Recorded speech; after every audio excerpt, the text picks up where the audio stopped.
अधिकारी नेपाल की रहने वाली हैं और इन दिनों पुलिस महानिदेशक श्री देवेंद्र सिंह चौहान जी,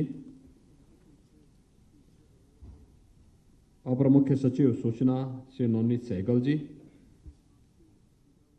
पुलिस महानिदेशक फायर सर्विस श्री अविनाश चंद जी, हमारे लोकप्रिय विधायक डॉक्टर नीरज बोरा जी, श्री योगेश शुक्ला जी, श्री अम्बरेश कुमार जी, उत्तर प्रदेश फायर सर्विस से जुड़े हुए सभी अधिकारीगण, नवनियुक्त सभी फायरमैन और इन 25 केंद्रों में उपस्थित सभी हमारे माननीय सांसद, माननीय विधायक, प्रशासनिक अधिकारी और अग्निशमन सेवा से जुड़े हुए सभी अधिकारीगण, उपस्थित भाइयों बहनों, माननीय जनप्रतिनिधियों, माननीय सांसद, माननीय विधायकों के जो सबसे अधिक मांग होती है जिन सेवाओं की, उसमें से अपने विधानसभा क्षेत्र या अपने संसदीय क्षेत्र में अग्निशमन केंद्र स्थापित करने की उनकी एक बहुत मांग रहती है। और यही कारण है कि विगत 5 वर्ष के अंदर हम लोगों ने पूरे प्रदेश में 97 अग्निशमन केंद्र स्वीकृत किए थे, जिनमें से आज 25 का लोकार्पण किया जा रहा है। मैं इस अवसर पर सभी जनप्रतिनिधियों को, फायर सर्विस से जुड़े हुए सभी अधिकारियों को और प्रदेशवासियों को इन अत्याधुनिक सुविधाओं से युक्त फायर टेंडर की स्थापना के लिए हृदय से बधाई देता हूं। यह हम सबके लिए बहुत महत्वपूर्ण है कि जब 1940 में सेवा प्रारंभ हुई होगी, मात्र 5 फायर टेंडर यूपी के अंदर थे और तब से एक लंबी दूरी तय की है उत्तर प्रदेश फायर सर्विस ने। इस लंबी दूरी के दौरान उत्तर प्रदेश के अंदर जनपदों की संख्या बढ़ी, तहसीलों की संख्या बढ़ी, थानों की संख्या भी बढ़ी, लेकिन जिस गति के साथ फायर टेंडर की स्थापना की गति और इसको तकनीक से युक्त करने की कार्रवाई आगे बढ़नी चाहिए थी, उसमें कहीं ना कहीं यह क्षेत्र उपेक्षित सा छूट गया था। जबकि आपदा के समय में सबसे अधिक आवश्यकता अगर लोग महसूस करते हैं किसी अग्निकांड के समय में या किसी भी ऐसी आपदा जहां पर अग्नि या उससे जुड़े हुए किसी आपदा की चपेट में एक बड़ा जन या धन उसकी चपेट में आ रहा हो, लेकिन उस सब के बावजूद यह क्षेत्र उपेक्षित रह गया था और लगातार इसकी मांग होती थी। मुझे इस बात की संतुष्टि है कि मैंने विगत 5 वर्ष के अंदर 97 ऐसे केंद्र जो स्वीकृत किए थे, उन 97 केंद्रों में से जो 30 बनकर के तैयार हुए हैं, उन 30 में से 25 का आज हम यहां पे लोकार्पण कर रहे हैं और माननीय जनप्रतिनिधि उसके साथ सीधे सीधे इस केंद्र के साथ जुड़े हुए हैं। मुझे इस बात की भी प्रसन्नता है कि हम लोगों ने इस दौरान उत्तर प्रदेश के अंदर मुख्य अग्निशमन अधिकारी, फायरमैन और एफएसएसओ के 2,929 यानी लगभग 3,000 नियुक्ति की प्रक्रिया को भी पूरा करके उनकी ट्रेनिंग के कार्यक्रम को भी आगे बढ़ा दिया है।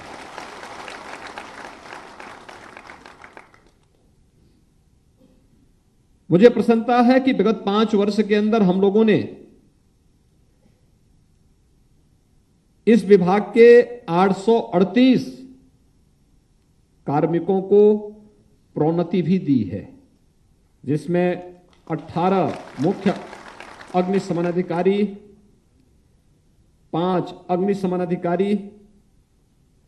अग्निशमन द्वितीय अधिकारी के 112 और लीडिंग फायरमैन के 445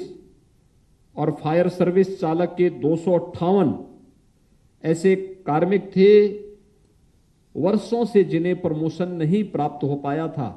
लेकिन सरकार ने समयबद्ध ढंग से इन्हें आगे बढ़ाने का कार्य किया है और आज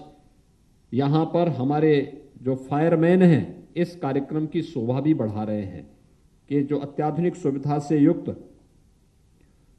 हाइड्रोलिक प्लेटफॉर्म से युक्त उन्हें फायर टेंडर भी यहां पर देखने को मिलेगा और वह कैसे कार्य करता है, कैसे उसका बेहतरीन उपयोग आप कर सकते हैं, यह भी बाहर कुछ देर के बाद यहां पर देखने का एक अवसर हम सबको प्राप्त होगा। प्रदेश में तेजी के साथ जिन कार्यक्रमों को हम लोगों ने आगे बढ़ाया है, यद्यपि पूरे पुलिस बल की व्यवस्था में बेहतर सुधार करने का एक प्रयास हुआ है। विगत 5 वर्ष के अंदर हम लोगों ने 1.5 लाख से अधिक पुलिस कार्मिकों की भर्ती प्रदेश के अंदर संपन्न की है। प्रदेश के अंदर कानून व्यवस्था की बेहतर स्थिति हुई है। इसके कारण प्रदेश में निवेश हुआ है। निवेश के कारण प्रदेश के बारे में जो धारणा थी लोगों की वो दूर हुई है। नौजवानों को रोजगार और नौकरियां मिली हैं और आज उसी का परिणाम है कि प्रदेश के अंदर एक नया माहौल देखने को मिला है। विकास के पथ पर निरंतर बढ़ता हुआ उत्तर प्रदेश आज देश और दुनिया के लिए आकर्षण का एक केंद्र बिंदु बना हुआ है। सुरक्षित प्रदेश के रूप में देश के अंदर नजीर प्रस्तुत कर रहा है। ये केवल हम लोगों ने पुलिस की भर्ती तक सीमित नहीं किया, हमने वहां पर भी बहुत सारे कार्यक्रम चलाए, उनकी अच्छे प्रशिक्षण की व्यवस्था, उनकी ट्रेनिंग की क्षमता को बढ़ाया है। ट्रेनिंग की क्षमता के साथ साथ उनकी सुविधाओं को भी बढ़ाया है। आज हर पुलिस लाइन में, हर थाना में पुलिस कार्मिकों के लिए आवासीय सुविधा भी उपलब्ध कराई गई। अच्छे पुलिस बैरक बनाए जा रहे हैं, बनाए गए हैं, बनाए जा रहे हैं। अच्छे थाने बनाए जा रहे हैं। तकनीक का बेहतर उपयोग किया जा रहा है और यही तकनीक जिसके बारे में अभी DG fire service Shri Avinash Singh ji कह रहे थे, अपर मुख्य सचिव गृह कह रहे थे,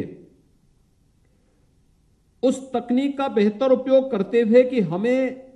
आज के समय में,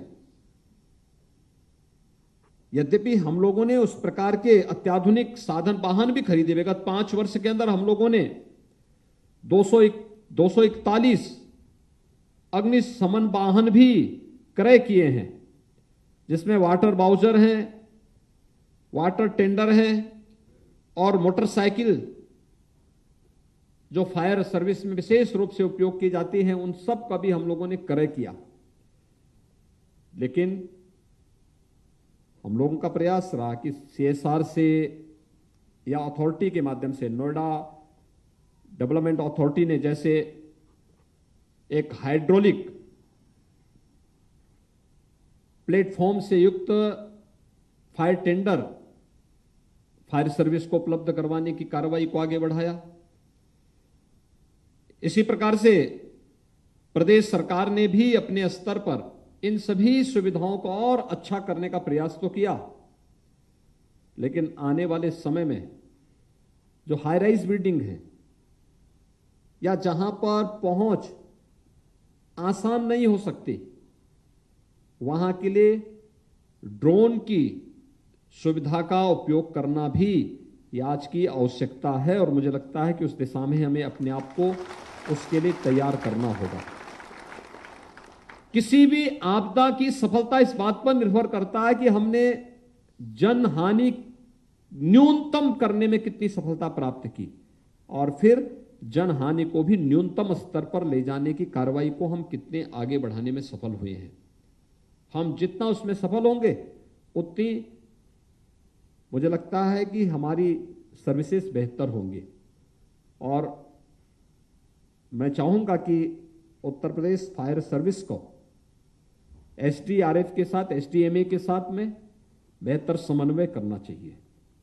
क्योंकि वह भी स्टेट डिजास्टर मैनेजमेंट अथॉरिटी के रूप में उत्तर प्रदेश के अंदर कार्य कर रही है और उत्तर प्रदेश के ही पीएससी के जवान वहां पर एसडीआरएफ में काम कर रहे हैं। और मुझे लगता है फायर सर्विस के साथ मिलकर के हमें एक साथ मिलकर के जब हम काम करेंगे तो परिणाम भी हम और बेहतर देने में हमें सफलता प्राप्त होगी। मुझे आज प्रसन्नता है कि आज यहां पर हम लोगों ने जो अग्नि सचेतक बनाए गए हैं, लगभग 91,000 सभी 819 विकास खंडों में 91,000 अग्नि सचेतक जो बनाए गए हैं, उनके बेहतर प्रशिक्षण के कार्यक्रम को आगे बढ़ाया गया है।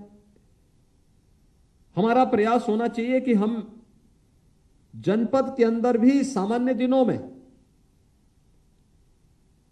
हमारा प्रयास होना चाहिए कि स्कूल कॉलेजेस में या उनके प्रिंसिपल्स के साथ में हमारी बैठकें हों और उनको हम कुछ सावधानियां जरूर बताएं। आज अधिकतर परिवारों के पास आधुनिक ग्रीन ईंधन के रूप में एलपीजी के कनेक्शन उपलब्ध हो चुके हैं। आप देख रहे हैं न्यूज़ 18